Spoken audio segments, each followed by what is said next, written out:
നിലമ്പൂർ ഉപതെരഞ്ഞെടുപ്പിൽ പല വിഷയങ്ങൾ ചർച്ചകൾ മറിഞ്ഞു വരികയാണ്. അവസാനം അത് ഈ പെട്ടിയിൽ തട്ടി നിൽക്കുകയാണ്. ഇപ്പോൾ UDFന്റെ ചുമതലയുള്ള AP അനിൽകുമാറാണ് എന്നോടൊപ്പം ഉള്ളത്. ഇപ്പോൾ പല വിഷയങ്ങൾ, ആദ്യം സ്ഥാനാർത്ഥിയായിരുന്നു, പിന്നെ PV അൻവറായി, ഇന്നലകൾ welfare party Jamaat Islami ആയിരുന്നു, ഇന്നിപ്പോൾ അത് പെട്ടിയിൽ തട്ടി നിൽക്കുകയാണ്. LDF നേതാക്കൾ പറയുന്നത് ഒന്നുമില്ലാത്തതുകൊണ്ട് അവസാനം ഒരു പെട്ടി പൊക്കി പിടിച്ചുകൊണ്ട് UDF വന്നിരിക്കുകയാണ് എന്നുള്ളതാണ്. അല്ല, ആരാ ഈ പെട്ടി വിവാദം ഉണ്ടാക്കിയത്? രാഹുൽ മാങ്കൂട്ട്, ഷാഫി പറമ്പിലാണോ? അവർ യാത്ര ചെയ്യുമ്പോൾ സ്വാഭാവികമായിട്ടും ആർക്കെങ്കിലും സംശയം, തെരഞ്ഞെടുപ്പ് കമ്മീഷനുമായി ബന്ധപ്പെട്ട ഒരു സെർച്ച് നടത്താൻ അധികാരം അവർക്കുണ്ട്. അവർ സെർച്ച് നടത്താൻ ആരെങ്കിലും എതിർത്തു. പക്ഷെ ആ രീതിയാണ്, ആ സമീപനമാണ് കേരളത്തിൽ അറിയപ്പെടുന്ന രണ്ട് നേതാക്കൾ, അവരാരാ ഉദ്യോഗസ്ഥന്മാർക്ക് അറിയാം, അവരോട് എടുക്കേണ്ട സമീപനം ഇതാണ്. അത് സ്വാഭാവികമായിട്ടും വളരെ ഇൻസൾട്ട് ചെയ്യുന്നതിനുള്ള ബോധപൂർവ്വ ശ്രമം നടത്തിയത്. ഞങ്ങൾ അതിനെയാണ് എതിർത്തത്. ഞങ്ങളെ സംബന്ധിച്ചിടത്തോളം പുതിയ ഒരു തിരക്കഥയും ഒരു നാടകവും ഞങ്ങൾക്ക് ഇവിടെ വേണ്ട. ഞങ്ങൾക്ക് ഇവിടെ ശക്തമായ ജനവികാരം ഈ ഗവൺമെൻറ്റിനെതിരെ ഉണ്ട്. അത് ഈ തെരഞ്ഞെടുപ്പിൽ പ്രതിഫലിക്കും. ഇത്തരം കാര്യങ്ങളൊക്കെ വേണ്ടത് LDFനാണ്. ഏതെങ്കിലും രീതിയിൽ എന്തെങ്കിലും കൂടുതൽ വോട്ട് അവർക്ക് കിട്ടാൻ ലഭിക്കുമെന്ന് അവർ നോക്കുന്നു. ഞങ്ങളെ സംബന്ധിച്ചിടത്തോളം അങ്ങനെ ഒരു ആത്മവിശ്വാസക്കുറവുമില്ല. ഞങ്ങൾ ജയിച്ചിരിക്കുകയാണ്. ഇലക്ഷൻ നടക്കേണ്ട കാര്യമുള്ളൂ. വോട്ടെണ്ണി കഴിഞ്ഞാൽ അത് ബോധ്യമാവും.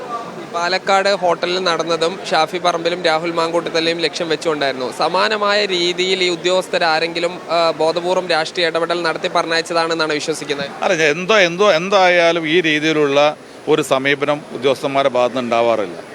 ആ സെർച്ച് ചെയ്യുന്നൊരു രീതിയുണ്ട്, അതിനൊരു നടപടിക്രമമുണ്ട്. ആ നടപടിക്രമം അനുസരിച്ചാണ് ചെയ്യാറുള്ളത്. ഇവിടെ മറിച്ചുണ്ടാകുമ്പോൾ അതിനകത്ത് മറ്റെന്തോ ഉണ്ട് എന്ന് ആരെങ്കിലും സംശയിച്ചാൽ കുറ്റപ്പെടുത്താൻ പറ്റുമോ? ഇപ്പോൾ മന്ത്രി V അബ്ദുറഹ്മാന്, അതുപോലെ തന്നെ K രാധാകൃഷ്ണൻ, ഇവരുടെയൊക്കെ വാഹനങ്ങൾ പരിശോധിക്കുന്നുണ്ട്. അത് ഈ വാർത്തകൾ വന്നതിന് ശേഷമുള്ള ഒരു കേവല പരിശോധന ആയിട്ടാണ് കാണുന്നത്. അതൊരു പരിഹാര നടപടിയായിട്ട് അവർ ഇതാക്കുന്നത്. അതായത് UDFൽ മാത്രമല്ല, ഞങ്ങൾ ഇതൊക്കെ ചെയ്യുന്നുണ്ട് എന്ന് ബോധ്യപ്പെടുത്താനാണ്. അവരോട് പെരുമാറുന്ന രീതിയും ഇന്നലെ രാഹുൽ മാങ്കൂട്ടത്തിനോടും ഷാഫി പറമ്പിലിനോടും പെരുമാറിയ രീതിയും നോക്കൂ. അതിന് രണ്ടും വ്യത്യാസങ്ങൾ മനസ്സിലാവും. ഇവരുടെ ആരുടെയും മുഖത്ത് ടോർച്ചടിച്ചും അവരുടെ അപമര്യാദയെ പെരുമാറിയിട്ടാണ് അവരുടെ വാഹനങ്ങൾ ചെക്ക് ചെയ്യുന്നത്. അതല്ല. അപ്പോൾ ഇന്നലെ ഉണ്ടായ സംഭവം വളരെ ബോധപൂർവമാണ്. അതിലാണ് ഞങ്ങൾക്ക് പ്രതിഷേധമുണ്ട്. അതാണ് ഞങ്ങൾ പ്രകടിപ്പിച്ചത്. അതോടൊപ്പം തന്നെ ഇനി ഈ സംഭവത്തിൽ എന്തെങ്കിലും പരാതി നൽകുന്നുണ്ടോ? അത്തരം ചർച്ചകൾ നടന്നിട്ടുണ്ടോ? അല്ല, ഞങ്ങൾ അത്തരം കാര്യങ്ങളൊക്കെ ആലോചിക്കുന്നുള്ളൂ. ഈ ഒരു തെരഞ്ഞെടുപ്പിൻ്റെ ഈ തിരക്കിനിടയിൽ ഞങ്ങൾ അതിലേക്ക് പോകുന്നതിനെക്കുറിച്ച് ആലോചിച്ചിട്ടില്ല. ആലോചിച്ചിട്ട് പറയാം. ഇപ്പോൾ ഇന്നും ഈ CPM നേതാക്കൾ ഈ വെൽഫെയർ പാർട്ടിയുമായി ബന്ധപ്പെട്ട പിന്തുണയുടെ കാര്യമാണ് അവർ വീണ്ടും എടുത്തു പറയുന്നത്. അത് ഏറ്റവും പറയാൻ അർഹതയുള്ളത് അവർക്ക് തന്നെയാണല്ലോ, അവരുടെ മുൻകാല അനുഭവങ്ങൾ. അപ്പോൾ അതുകൊണ്ട് ഞാൻ അതിനെക്കുറിച്ച് കൂടുതലൊന്നും പറയുന്നില്ല. ഈ തെരഞ്ഞെടുപ്പൊക്കെ അത്യാവശ്യം മഴയില്ലാത്തതായി. ഇനി റെഡ് അലർട്ടാണ് കുറച്ച് 3 ദിവസം. ആളുകളെ പോളിംഗ് ബൂത്തിലേക്ക് എത്തിക്കാൻ പ്രത്യേക സംവിധാനം ഉണ്ടാകും മഴയായെങ്കിലും. ഏത് മഴയാണെങ്കിലും ഏത് പ്രതിസന്ധിയുള്ള കാലാവസ്ഥയാണെങ്കിലും ജനങ്ങൾ പോളിംഗ് ബൂത്തിൽ വന്ന് വോട്ട് ചെയ്യും. LDFന് റെഡ് അലർട്ട് പ്രഖ്യാപിക്കുന്ന തെരഞ്ഞെടുപ്പായിരിക്കും ഈ തെരഞ്ഞെടുപ്പ്.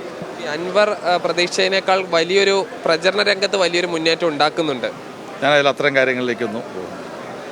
എന്തായാലും തെരഞ്ഞെടുപ്പ് അവസാന ലാപ്പിലേക്ക് കടക്കുമ്പോൾ UDF നേതൃത്വം മുഴുവൻ വലിയ ആത്മവിശ്വാസത്തിൽ തന്നെയാണ് ഉള്ളത്.